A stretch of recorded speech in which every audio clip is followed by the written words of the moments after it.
I'm going to give you a huge example in this, because how this all ties back to the new era is it's asking us to step into our purpose. And we can't if we're continuing to have this conditioning that's in the way. I mean, this is why we're here as spirit, is that we give ourselves all these lovely layers of, muck that we then peel off as we get older and wiser. Welcome to the Story of Spirit podcast, where practical spirituality meets real life. Hi, I'm your host, Sheetal Story. I'm a psychic medium, grief support counselor, professional astrologer, and a human design reader, and of course, a law of attraction master coach. With my unique blend of spiritual and practical tools, I am here to help you align with your soul-led purpose and ignite a life that sets your soul on fire. In this podcast, we are going to explore the principles of energy, astrology, spirituality, and psychology to help you heal your grief and create an aligned life and business from the inside out. Whether you are looking to deepen your intuition, understand your cosmic design, or transform your business, this podcast is for you. Join me each week for insightful discussions, practical tips, and inspiring stories that will guide you on your journey to living your very best life. Don't forget to subscribe and follow us on Instagram at Sheetal Story or wherever you listen to this podcast. Let's dive in and start this transformative journey together. Welcome to the Story of Spirit podcast. Today is the day. I have been talking about this for many podcasts about the new era, and we're going to talk about what that means today. So we are on the cusp of a new era. Can you feel it? I mean, there's so much changing. And, in astrology, we are not yet at the Age of Aquarius. So according to astrology, each era is about 2100 years long, and it goes backwards through the zodiac. So we are in the Age of Pisces, and we will be entering the Age of Aquarius around 2150, 52 kind of thing. So that is when we're going to be entering the Age of Aquarius according to astrology. But each era being over 2100 years long, we are in the corridor right now of birthing the new era. So Pluto being in Aquarius, all of this energy of for the collective rising up. And what we've been seeing, in the spiritual community, what we've been talking a lot about is that the gunk had to be flushed to the surface. That's what we're seeing.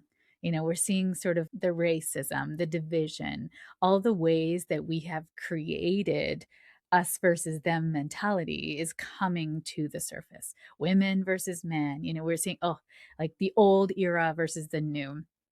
And the pendulum always swings, especially in politics, right? It'll swing from tradition to evolution, tradition to evolution. So we can see this in administrations, in the US, there are administrations that are a little bit more evolutionary in policy, and then there'll be contractionary ones that sort of trying to keep tradition and what we have known sacred, right? What they have known. So it's interesting because in the US right now, they're going through a Pluto return, and Pluto takes 240, 50 years ish to go around the zodiac.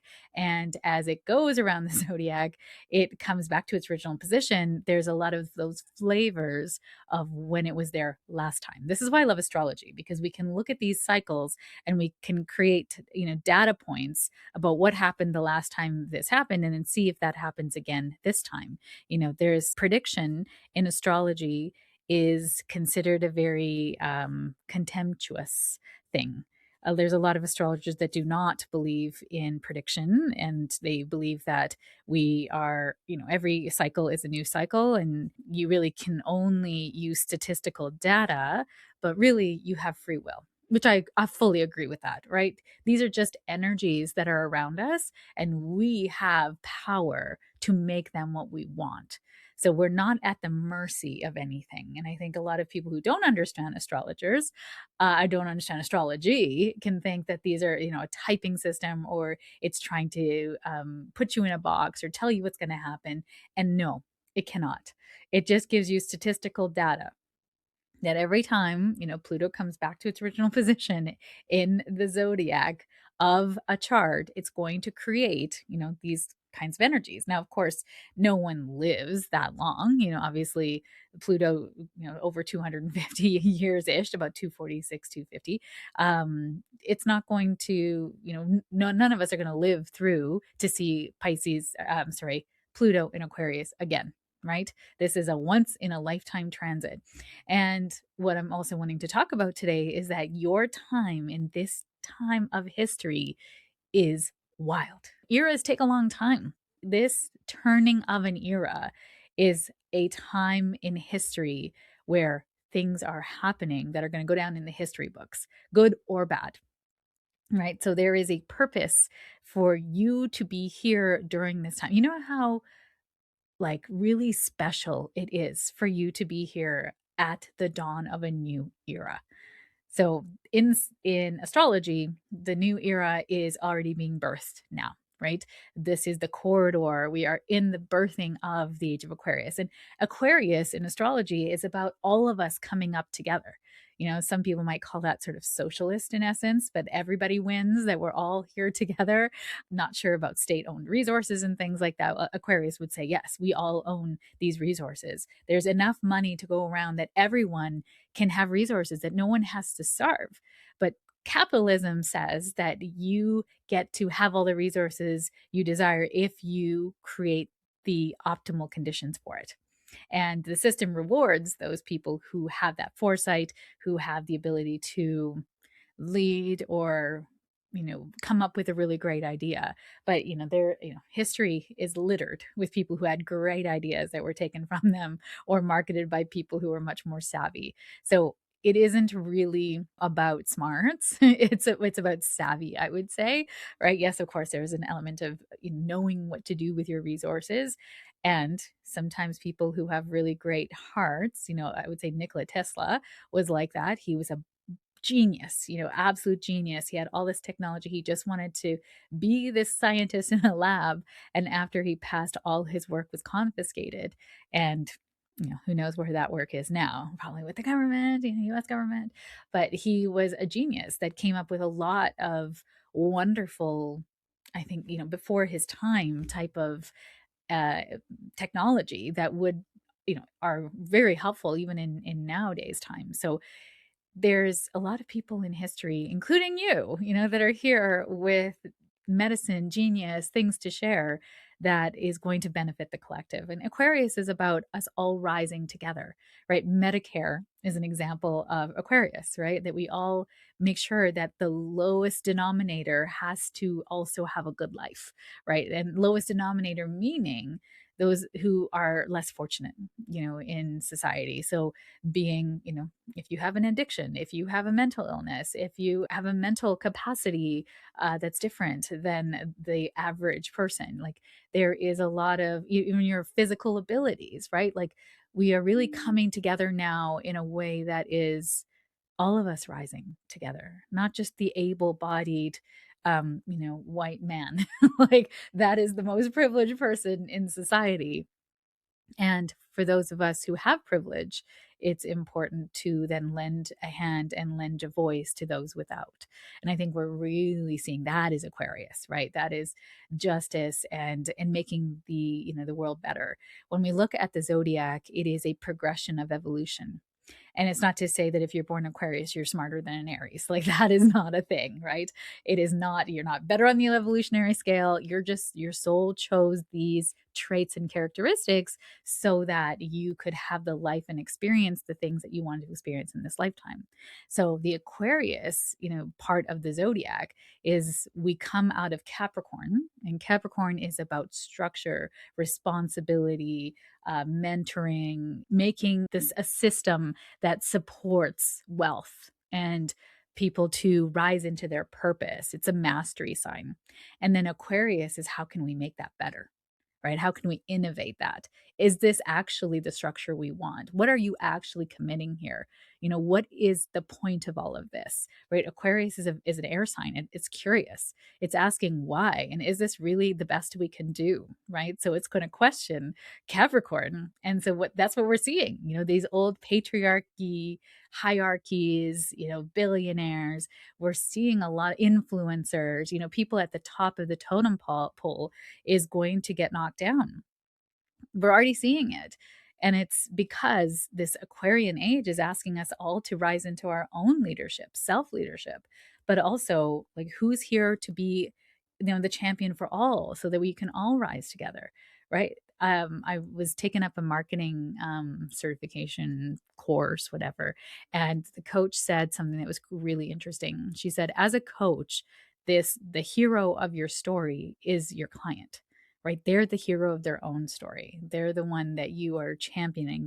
You're showing the story that they want to experience, right? You're mapping out their journey for them, and you're the guide on the side for the hero, and the hero is your client. But in an influencer game, the influencer is the hero. And so there's no room for anyone else, in the influencers game. It's you're a follower. That's it, right? Someone mentioned to me on Instagram, you have a lot of followers. I really don't. Like I'm under 5,000, which is still great. I remember starting out with 0, being like, oh my God, am I ever going to get to 5,000? And I'm almost there. But it's not about the followers. I actually cringed when he said, oh, you have so many followers. And yeah, he's a lovely chap from India who reached out because he was really interested in astrology, and he asked a lot of really great questions. And because of the exchange, he's never going to be able to afford, anything that I can offer. Like even my lowest offer product or program is like thousands of dollars, for him in India because of the exchange, and it's just not feasible for him. So I like to just kind of help him a little bit in the DMs where it feels appropriate. And he calls himself my biggest fan in India, which I have a lot of family in India, so that's saying a lot, I guess. And he said, you have a lot of followers. And I was like, oof, I feel cringy, when you say that, because I'm not about followers. I'm not here to have anyone follow. I want you to stand in your power, to know your truth, to understand that you have the wisdom that I have too. I'm just tapping into your wisdom and reflecting that back to you. That's all psychic readings are, is that you're with somebody who can feel what you're thinking about and telling you that you've been thinking about this thing. And then if anything, I just give you permission to follow your heart, right? You've got to be really careful if you're going to reach out to a psychic reading or have any kind of reading done, whether it's a tea leaf reading or tarot reading or rune casting or pendulum, whatever it is, cards, they don't know better than you. They don't, right? They can see your trajectory, which I can see your trajectory. That's why I love coaching women in business, because I'm like, oh, this is going to happen here, and we just want to make sure that you're mitigating this. You're really preparing yourself for what's coming. So I can see around corners sometimes, not always, but I can most of the time sort of go, okay, these are some of the things I'm feeling coming up for you. Let's be ready for those things. And if they never come together because I'm full of crap, then fine, whatever. But I want you to be better off. But why I've been shying away from readings and why it's really hard to get a spot in my calendar if you want a reading. I still do them, very rarely so. Like if you get a spot for a reading in my calendar, you're lucky, because I want you to know that you have that ability for yourself.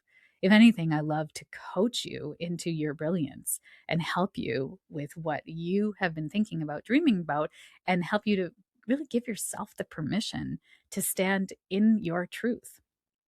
We outsource our knowledge all the time. And we learn that at a very young age for women, very young age. We listen to how do you be a good girl, right? And if you are a good girl, if you strive as children, we tend to strive to be a good girl, which means that you are following the rules, right? They say this is what a good girl is: getting good grades, listening, being quiet, hands in lap, your legs together. You're not causing a scene, you're not being too loud, you're not laughing too much, you're not eating too much, you're not messy when you eat, you keep a clean room, right? You're good in school, you're quiet.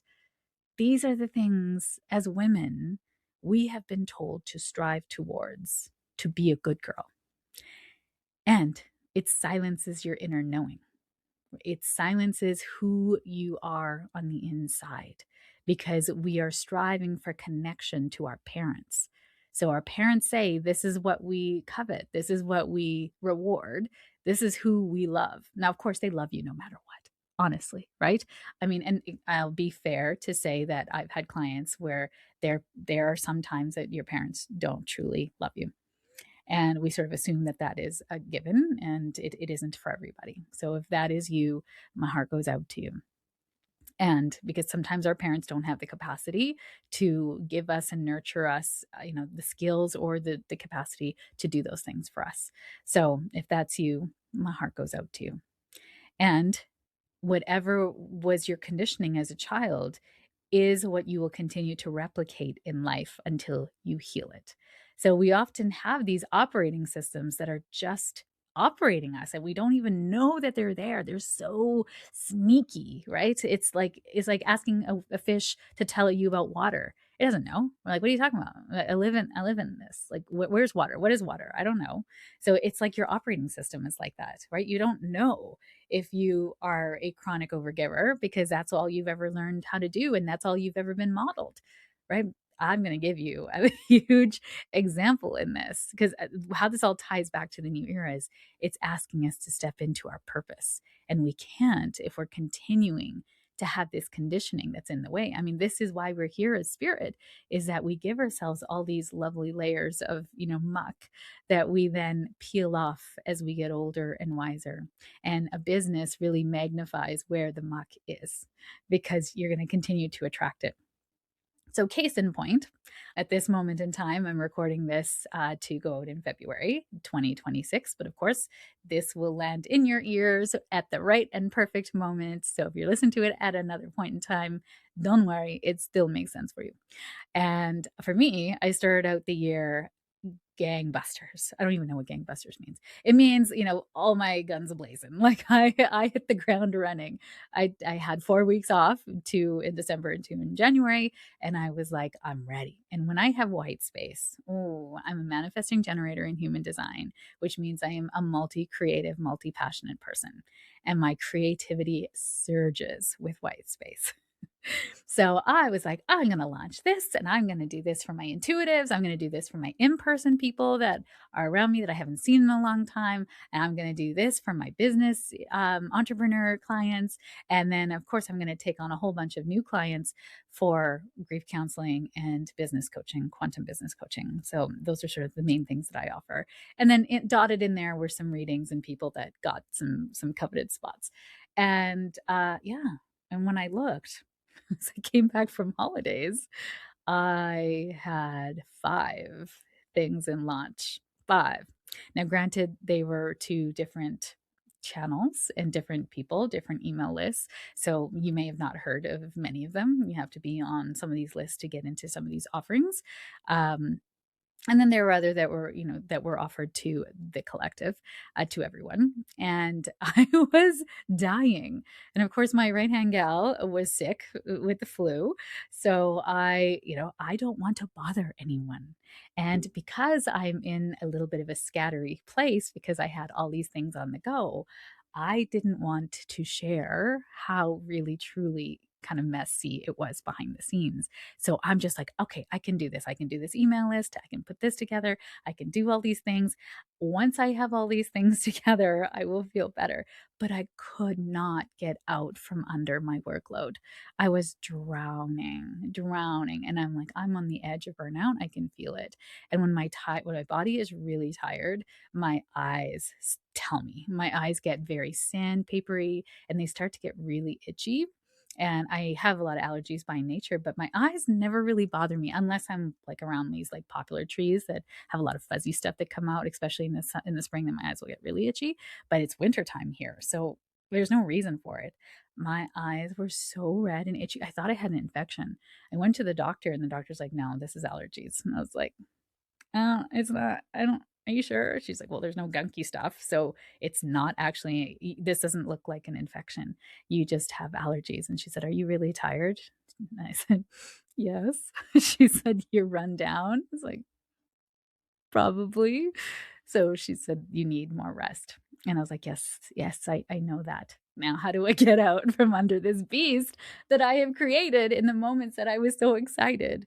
Oh gosh, my lesson in that is that I need to like chill and not have five things launched at the same time, but also to ask for help.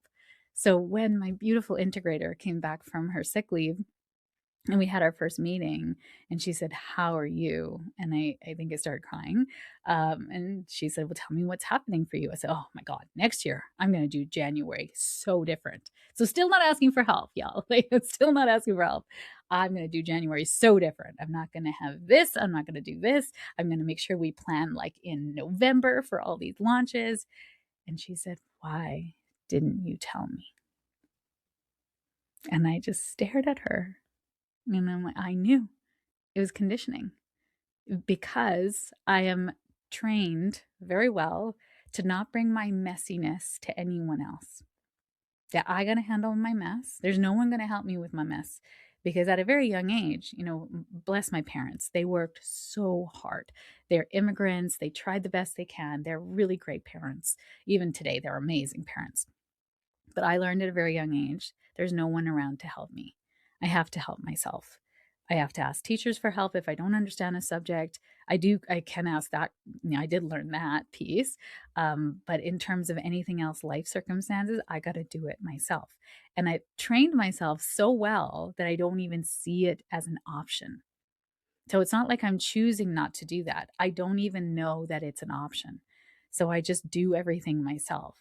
So the biggest life, this is why my soul made me an entrepreneur. Like there was not a bone in my body that ever wanted to be an entrepreneur, ever. I saw my best friend was an entrepreneur. She became a makeup artist. And I was like, how do you know if your bills are going to get paid? Like, how do you know where work is coming in? And she's like, it just always does. God, no, I'm going to be employed. I'm going to have a steady paycheck. It's like, blessings to my 20-year-old self, right? Blessings to her. She had no idea. But it was the stability that I was most worried about, right? And to be honest, it's not like as my business grows, I don't have to worry about hitting a certain ceiling anymore. It just kind of happens, which because I've created a business that is intentional that way. But going back to my problem is that she's like, why didn't you tell me? And I said, honestly, and it just like tumbled out of my mouth. So I know it was not from my brain, it was from my heart. I felt ashamed. I felt ashamed that you're going to see how effed up I am underneath it all. And she's like, oh, Sheetal, like I chose to work with you because of energy, not because you have all your shit together. And I was like, but you thought I had my shit together, right? And she's like, you do have your poop together. It's not that you don't. And why does it matter to you if I think that you do or not? And I was like, oh gosh, all these like lessons coming forward. It's because I want people to think I'm good at what I do. There's the prover energy coming in again. Do you have prover energy? Right? Proving that you are competent, that you have your shit together, that you're, that I'm good at what I do. Oh my gosh, I thought I had let go of all of that. And as I love to say, new level, same devil, right?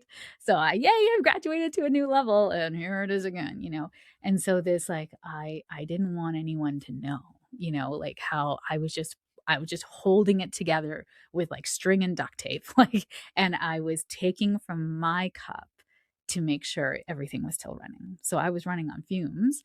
And luckily, I didn't hit burnout because I would have lost my voice. You wouldn't be hearing this podcast. And she said, hand it to me, Sheetal.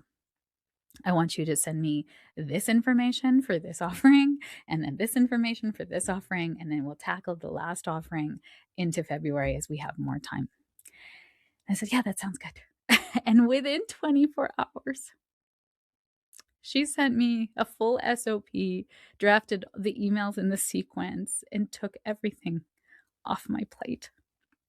It's making me teary-eyed because it's a love language when someone can anticipate what you need, but she can't anticipate what I need if she doesn't know I need it. You know what I mean? So it's a love language. Acts of service is a Virgo love language. But it's like, I would just of course, wouldn't we all just love someone to like read our mind and give us what we need without us having to ask for it? And being, a healing good girl in my healing era is I have to ask for help, and that keeps coming up again and again for me. I cannot do this work by myself. And maybe that resonates for you as well. And this is why I've hired the team that I have, because they are very intuitive themselves, but I am learning to articulate my needs because it is hard when you haven't been brought up that way, right? The good girl is here to be self sufficient, to do things in an organized way, to never be a hot mess, and to never show up in a hot mess as well. So, it served me well. I mean, I would say like 99% of the time I'm not in that era, like not in that space, but it's when my manifesting generator comes out and just bites off more than it can chew. I said another way in astrology, it's my Sagittarius moon. Right? It gets so excited and it's so optimistic, which serves me well in my coaching, and I can see a path to your goals easily. I can help you map out how to get to any of your goals. It's up to you how you get there. I mean, we can take the road that is, of your free will, but also meet the blocks that come forward for you. And I got to do that for me too, right? Self led. Yes, I've got to see that for myself, but I can't see that for myself until somebody reflects back to me these patterns that are so ingrained, right? So, this new era that we are stepping into, the Age of Aquarius, coming together into our own gifts and talents to shine a light to help everyone in society come up to become better together. We're improving systems that have been, and the new era is flushing to the surface all the poop. I almost sort of see a big plunger in a big plunger, almost like a big pump, in the sewer system, just pumping out all the poop, out to be healed, to be seen, to be cleansed, because we cannot move forward as a group, as a society, as humanity, if we're continuing to harbor all these, awful feelings against each other.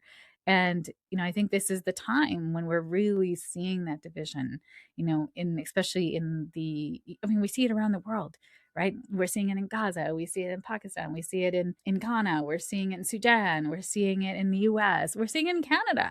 I'm seeing in my own home province where there are separatists that want to leave Canada with zero financial plan, and then have contacted the Trump administration for backing of a loan. Like, no, no, over my dead body, that's gonna happen. No. But it's this division in the world that is creating this. And this is the time now. This corridor that's leading over the next 140 years ish is going to really bring to the surface the division so that we can heal it, so we can educate it, so we can talk about it. All of a sudden on Facebook, I found all these, young men who are having conversations. They're on TikTok, I guess, but then they record their videos and put it on Facebook. So I've been seeing the videos as they're recorded, and I'm sure they have hundreds of thousands. I've never gone on to TikTok. But anyways, I'm gonna try, but the algorithm doesn't know me yet, so it just gives me really crappy videos, which, for the best. But they are having open debates about controversial topics and educating people in a really like lovely way. Like, it's not antagonistic. I mean, sometimes it kind of gets to be, but it's more fact finding and bridge supporting. It's creating bridges, which I think we need more of that. Like, that would be the best TV show, is hunting down people who have these horrible comments and then having them, on a show, or showing up as if like it's an interview for, a hot outlet, and then asking them about these comments that they've made, and where did they learn misogyny? Where did they learn these awful divisive, tactics, given that they might be fathers themselves, or, horrible comments on women's posts.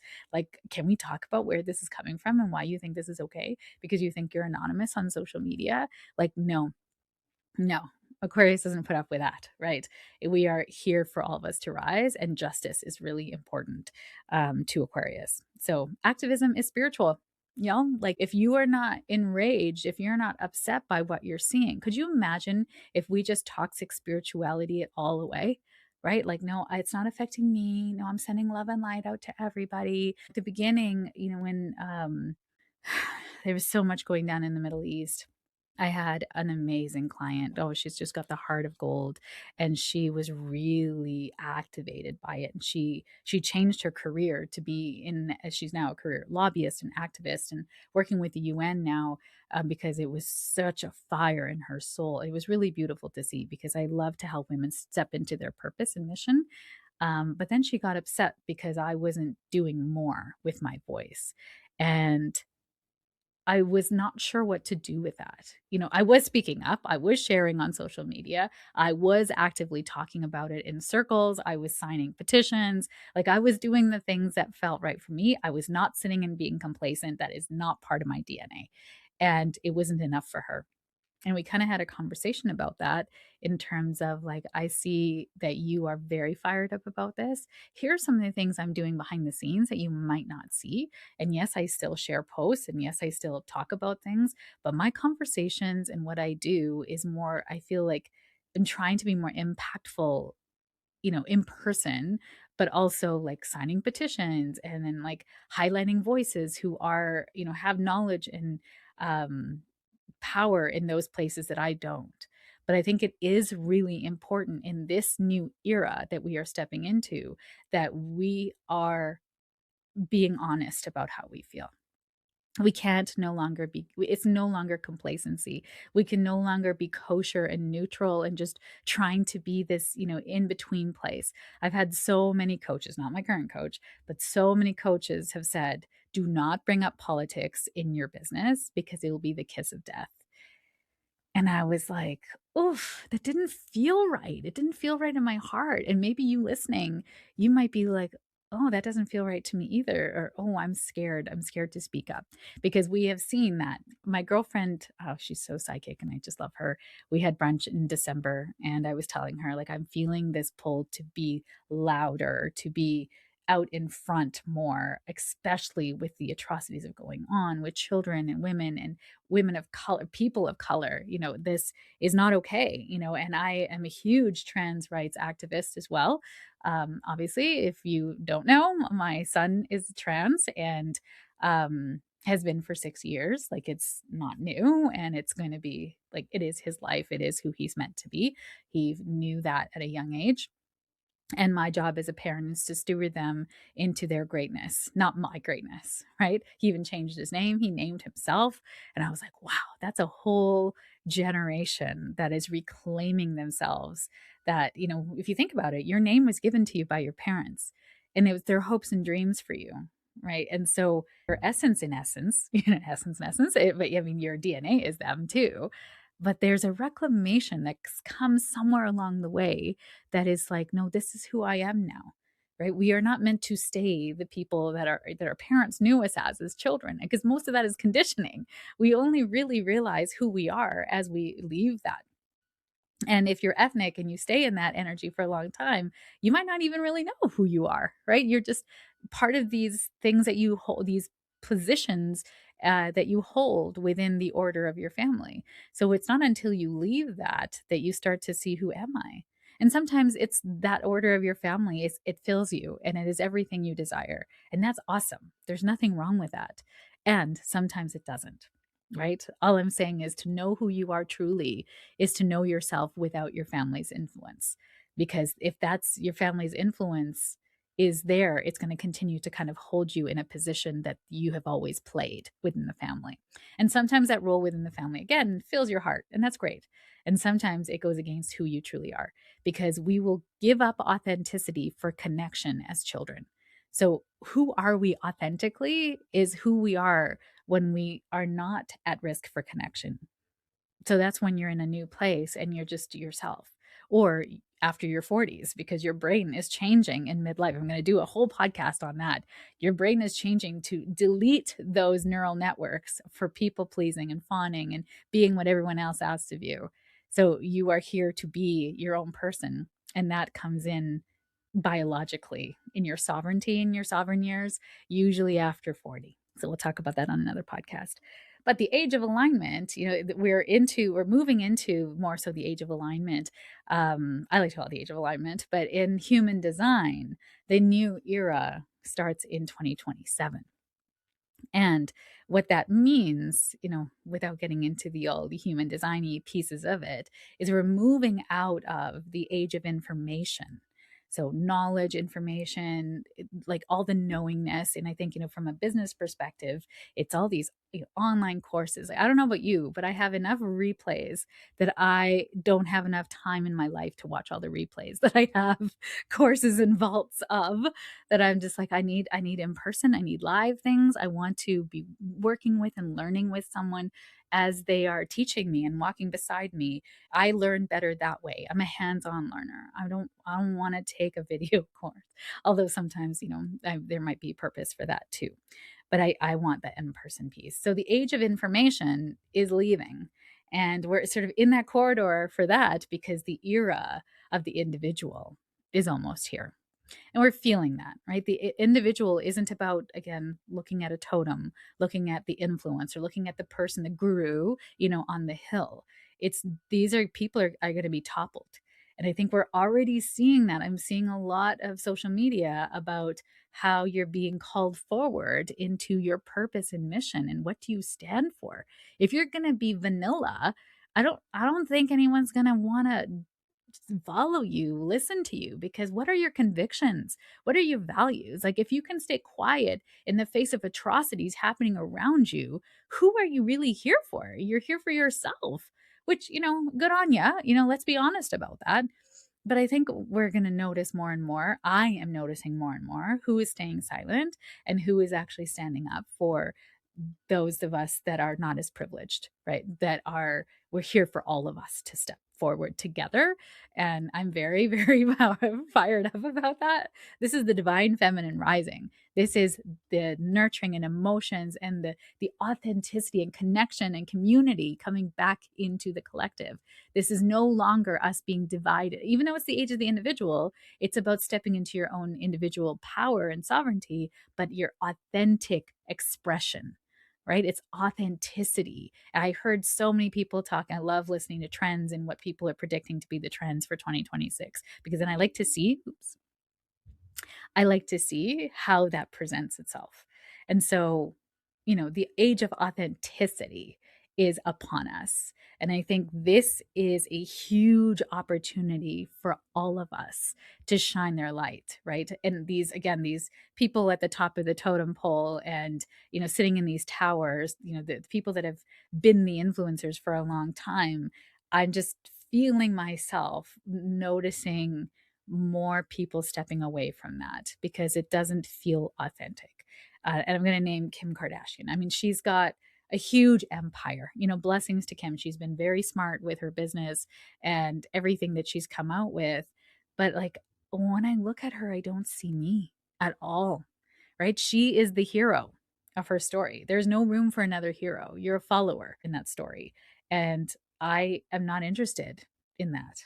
I'm not cultivating followers. I don't want followers. I want women walking beside me into their purpose and mission, learning about their intuition, learning to trust themselves fully, learning about what their purpose is, and then stepping into that purpose with support, me and the guide on the side, and you really living life to the fullest, right? Not me, modeling some sort of thing for you that you think everything is hunky dory. It's not, right? I still deal with good girl. I still deal with prover energy. I'm going to always be honest with you, but I've got a lot of tools in my toolkit so that when I find myself in those places, I can ricochet up very, very fast, and I can help you do that too. So this is the end of the age of the influencer, I'm going to say.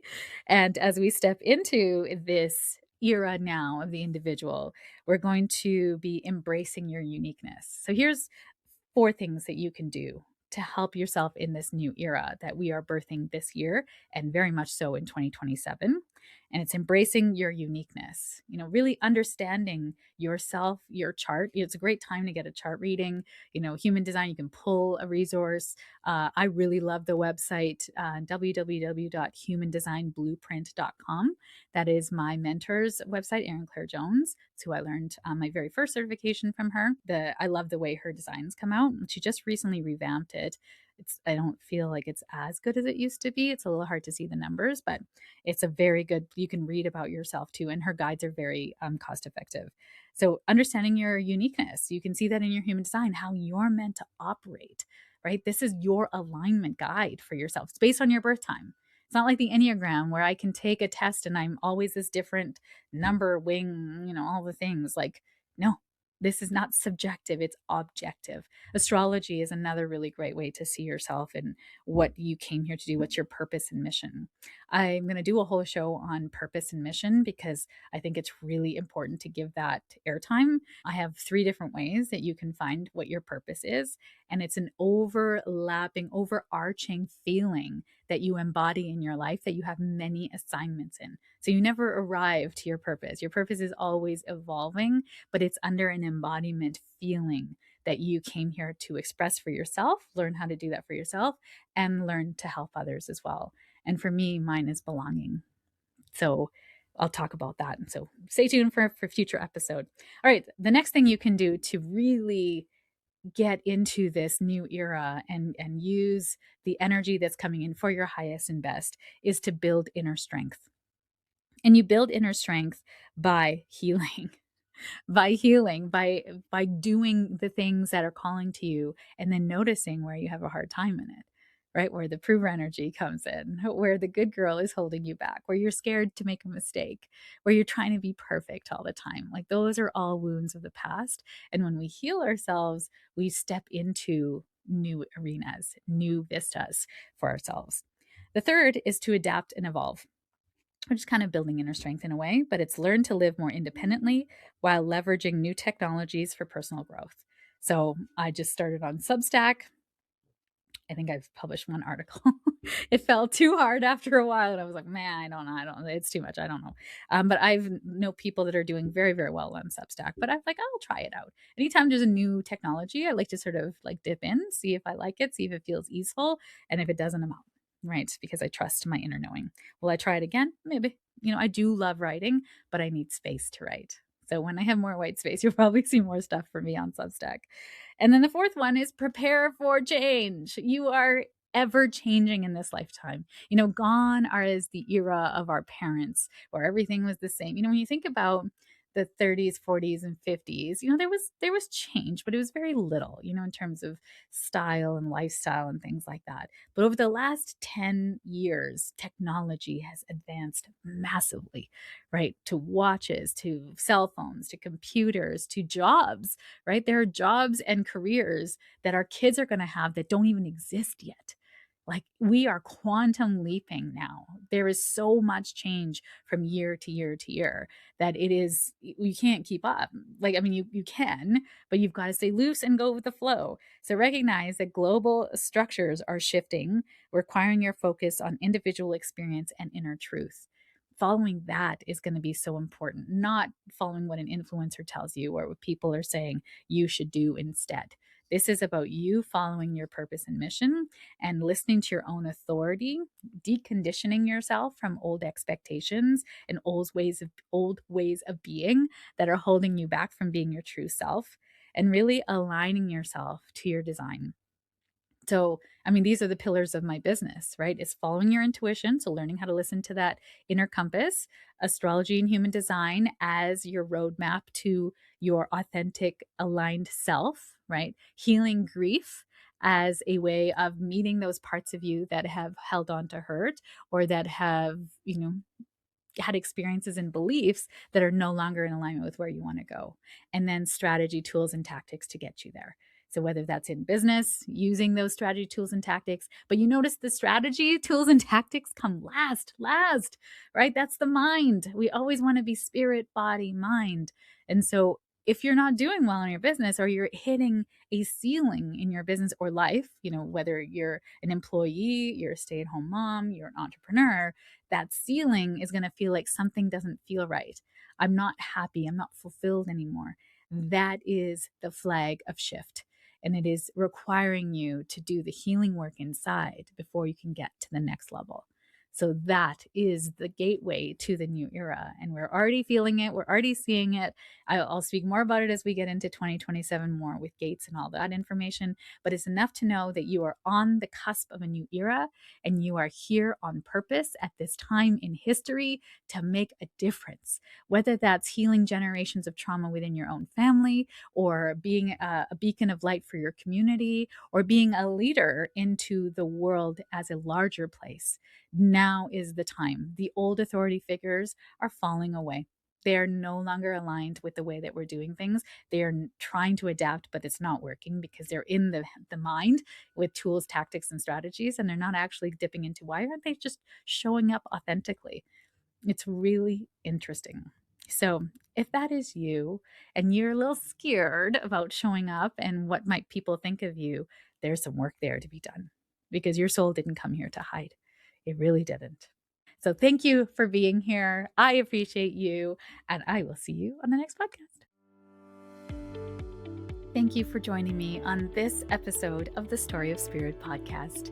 I hope you have found inspiration, support, and practical insights to help you align with your soul-led purpose and live a life that sets your soul on fire.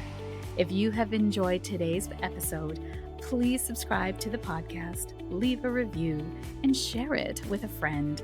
Your support helps us to reach more listeners and continues to provide valuable content.